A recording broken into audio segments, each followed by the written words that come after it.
Hello again, page 79, classification tasks. Sometimes in the test you will be asked to match several pieces of information with three different options. گاهی اوقات در سوال از شما میخوان که چند تا اطلاعات رو بیاید با 3 تا option و 3 تا انتخاب مچ کنید. Like with other matching exercises, you must listen for ideas. باید به ایده ها و موضوع ها توجه کنید. باید به ایده ها گوش بدید. Since the same word will often not be used on the recording as in the question. دلیلمون چیه؟ از اونجایی که یک کلمه یکسان هم در فایل لیسنینگ و هم در سوال استفاده نمیشه. پس چی استفاده میشه؟ معمولاً به جای استفاده از کلمه‌ای که در فایل لیسنینگ هست میان از سینونیم یا پرفریزش استفاده میکنن. اینو باید دقت کنید. The options will with letters A through C can be used more than once. میگه بیشتر از یه بار هم میتونید از A و B و C استفاده کنید. The numbered information you must find 1 through 5 will be in the order that you will hear it. دقت کنید، بارها گفتیم فایل‌های لیسنینگ به این صورت طراحی شدن که جواب‌ها رو به صورت مرتب از 1 تا 5 1 تا 7 حالا هر چند تا که باشه به طور مرتب میان این اطلاعات رو به شما میدن. یعنی اول جواب سوال 1 رو میده، بعد میره 2 تو فایل لیسنینگ. به این هم باید دقت کنید. Part 11. Listen to a famous TV chef talking about different countries and their cuisines. Match the statements with the correct country A through C. پس باید گوش بدیم به یک آشپز مشهوری که داره راجع به کشورهای مختلف و دستپخت‌هاشون یا غذاهاشون صحبت میکنه. گوش بدیم به فایل صوتی. Track 36. I suppose one thing that everybody knows about Japanese, Chinese, and Korean cooking is that they all use chopsticks rather than knives and forks like people in the West. The chopsticks that people use in the different countries are quite different, though. In China, the chopsticks tend to be made of wood and are round at the end, whereas in Korea, they're made of stainless steel and are rough at the end. This is because in the past, the emperor would use silver chopsticks, as they changed color if there was any poison in the dish. They can be quite tricky to use, but in Korea, people use a spoon to eat their rice. In Japan, they use a variety of things to make chopsticks. Wood and plastic are the most popular now, but you can find bone, metal, and even ivory ones. If we look at the food of the different countries, it's very difficult to talk about China in general terms because it has many different cuisines. So it might be better if we look at Korean and Japanese food a little more. It's well known that Koreans tend to like spicier food, and red peppers can be found in a wide number of dishes. I suppose that everybody thinks of sushi when they think of Japanese food, but you can also find a lot of influences from all over Asia and even Europe. For example, tempura, which came to Japan from Portugal. Those aren't present in Chinese and Korean food. Traditionally, in both Japan and in Korea, meat plays less of an important role than in Europe, perhaps because it's so expensive due to the lack of space for keeping animals. That said, both the Japanese and Koreans enjoy meat. Barbecues of all types are popular in Korea, and beef forms the basis of many special meals in both of the countries. Now, moving back to Chinese cuisine. فایل صوتی رو میخونم براتون و ترجمه میکنم. همچنین میریم به پاسخ سوالات. I suppose one thing that everybody knows about Japanese, Chinese and Korean cooking is that they all use chopsticks rather than knives and forks like people in the West. خب میگه فکر میکنم یک چیزی که همه میتونن راجع به ژاپنی ها، چینی ها و کوریایی اینه که اونا از چاپستیک استفاده میکنن نسبت به غربی ها که میان اونا از چنگال و چاقو استفاده میکنن. The chopsticks that people use in the different countries are quite different though. این چاپستیک هایی که میبینید اینجا در تصویر هم داریم در کشورهای مختلف متفاوت هستن. In China, در چین, the chopsticks tend to be made of wood and are round at the end. پس در چین این چاپستیک ها از جنس چوب هستن و پایانشون هم انتهاشون هم گرده. Whereas در حالی که in Korea they are made of stainless steel، از استیل درست میشن and are rough at the end.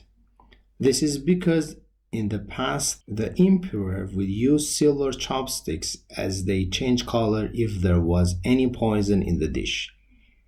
پس در گذشته امپراتور می اومده از چاپستیک های نقره استفاده می کرده که اگر در غذا سم باشه رنگش تغییر بکنه. They can be quite tricky to use. But in Korea people use a spoon to eat their rice. در کره مردمی از قاشق برای خوردن برنج استفاده میکنن. In Japan they use a variety of things to make chopsticks. در ژاپن میان از چیزهای متفاوتی برای درست کردن چاپستیک ها استفاده میکنن. Wood and plastic are the most popular now. چوب و پلاستیک خیلی مشهوره. But you can find bone. اما شما میتونید استخون هم پیدا کنید. Metal, flesh and even ivory ones. حتی از عاج فیل هم استفاده میکنن.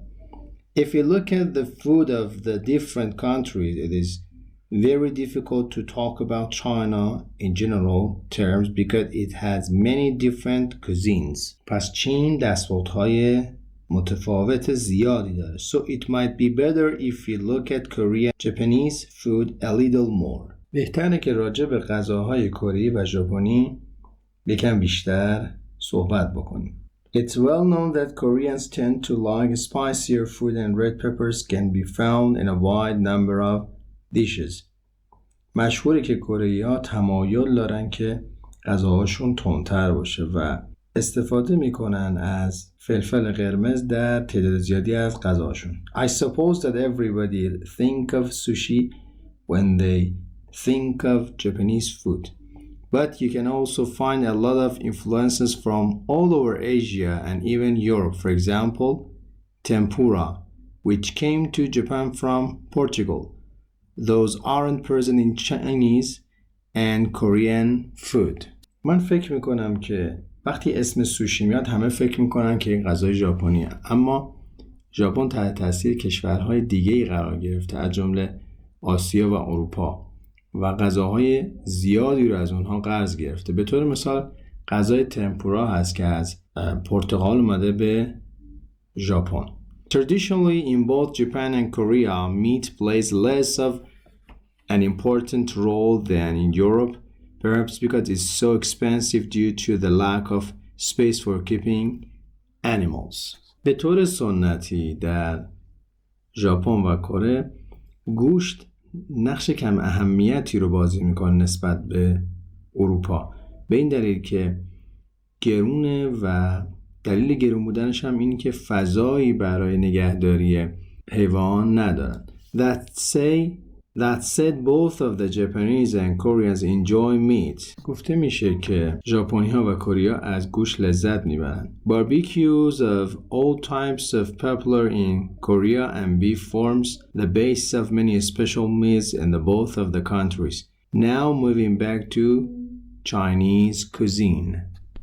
کباب کردن همه نمونه گوشت در کره مشهوره و گوشت قرمز پایه و اساس بسیاری از غذاهای خاص رو در دو تا کشور بازی میکنه. خب برگردیم به غذاهای چینی. Very good. برمیگردیم به سوالات. Number 1. They use chopsticks made of several different materials. در کدوم کشور بود؟ میگیم Japan. در ژاپن بود که از مواد مختلفی برای ساختن چاپستیک استفاده میکردند. Number 1 is B. Number 2. You can find a lot of different types of regional cooking here. کجا بود که انواع اقسام غذاهای منطقه‌ای وجود داشت؟ میگیم در چین بود که غذاهای زیادی وجود داشت. Number 3. This place is famous for hot peppery food. در کدوم کشور بود که غذاهای تند زیاد میخوردن؟ میگیم در کره. تمایل داشتن که غذاهای تند و همچنین گوشت بخورن. Number 4. In this country people use recipes that came from different countries. کدوم کشور بود که دستور غذاهای مختلف از کشورهای دیگه می اومد؟ میگیم در ژاپن. و number 5 this country is well known for its grilled meat. تو کدوم کشور بود که غذاهای گریل شده کباب شده استفاده میکردن؟ میگیم در کره. گزینه C. Part 12 exam skills. You are going to hear an interview with a chef about a TV program he has made about food in China. Choose 4 answers from the types of food in the box and write the correct letter A through F next to questions 1 through 4. بریم به فایل صوتی 37 گوش بدیم و بعدش برگردیم و این سوالات رو پاسخ بدیم. Track 37. Today in the studio, I am pleased to have with me the famous chef Graham Shepherd. Graham has just come back from Beijing in China, where he was making a TV program on the food you can try in this historic city. So, Graham, what can you tell us about your trip? Was it how you expected it to be? It was quite surprising, really. I suppose that most people think of Beijing duck when they think of Beijing. And I did try some of this tasty traditional dish. But with so many people from all over the country living in Beijing, there really are a lot of different foods from all regions of the country. One dish that I really enjoyed and I didn't expect to find was kebabs. These tasty snacks are originally from northwest China, but they're very popular street food in Beijing. They're especially popular as a tasty snack at lunchtime for school pupils. They have less meat and more vegetables than we are used to, so they're a bit healthier. I'm sure that most people have tried kebabs, but did you try anything that might be unusual for our listeners? Oh yes, one of the things that I had was jellyfish. It added a nice texture to the dish, but I thought it didn't taste of much. One dish that did have a strong taste was hot pot. The dish I had was made in the Sichuan style, so it was very spicy. What I found interesting was that the hot pot was put on a hot plate in the center of the table, and we were given a dish of raw food, and we chose what we wanted and put it into the pot ourselves, and got it out when it was ready. It was great fun, and very sociable, and very tasty. I'm sure that you tried some of the dishes that we all know and love too. Can you tell us something interesting about them? Of course, everybody knows about noodles and dumplings, but I doubt many people know how many different types there are. One of the highlights for me was learning how to make fresh noodles with a chef from northern China. The recipe of egg, salt, and wheat flour is quite simple, but to make the noodles by hand you need to be quite a skillful chef. Something which is much simpler to make are dumplings. The basic ingredients are flour and water, but the beauty of this dish is that it's very flexible. You can fill them with whatever you like. I especially enjoyed one with raw prawns, but all sorts of meat and vegetables can be put in them. Thanks, Graham. That's really interesting, but unfortunately we've run out of time. If you'd like to know more about Graham's adventures, the series will be starting on Thursday at 7 o'clock on Channel 9. Very good. سوال اول. Which of the foods is often enjoyed by children? کدوم غذا بود که بچه ها دوست داشتن؟ پاسخ کبابز هست. Number 2. Which of the foods can be cooked in a short time by the dinner guests. کدوم غذا بود که خود فرد در پختن شرکت میکرد؟ بگیم که هات پات که غذا رو در یک ظرف میریختن، ظرف داغ و خودشون میپختن. Number 2 is E. Number 3. Which of the foods needs expertise to make. کدوم غذا بود که نیاز به مهارت داشت؟ بگیم جواب گزینه D noodles هست. و number 4. Which of the foods can be adapted to your tastes. کدوم غذا بود که میتونستید با توجه به ذائقه‌تون اون رو تطبیق بدید و تغییر بدید؟ بله میگیم dumplings که نوعی پودینگه که میتونید توش میوه پخته بریزید. پس جواب گزینه C هست. Very good. پایان صفحه 79 و همچنین پایان بخش listening درس 4. Take care. Bye.